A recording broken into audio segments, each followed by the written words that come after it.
Sir Peddireddy చేసేది ఏంటి? దీనికి ఎండ్ కార్డు పడదా? పడదు. మీకు సందేహం ఏమైనా ఉందా?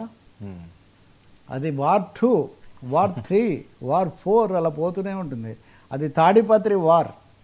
వర్మ మీరు గమనిస్తే అనంతపూర్ నిజానికి హాట్స్పాట్. ఇప్పుడు అనంతపూర్లో వరుసగా ఎన్ని రకాల ఘటనలు జరుగుతున్నాయి, సమస్యలు ఎన్ని వస్తున్నాయి అంటే మనం చెప్పలేమన్నమాట. అనంతపురం అనేది తెలుగుదేశం పార్టీకి బలమైంది, వైసీపీ పెరిగిన తర్వాత కూడా అప్పుడు. కాబట్టి వాళ్ళు దాన్ని జాగ్రత్త పెట్టుకోవాల్సిన అవసరం ఉంది. మీడియా, సోషల్ మీడియా ఇంత విస్తరించింది, ప్రతిదీ ప్రజల ముందుకు వస్తున్నప్పుడు ఏదో చూసి చూడనట్టుగా పోదామంటే అది కుదరదు.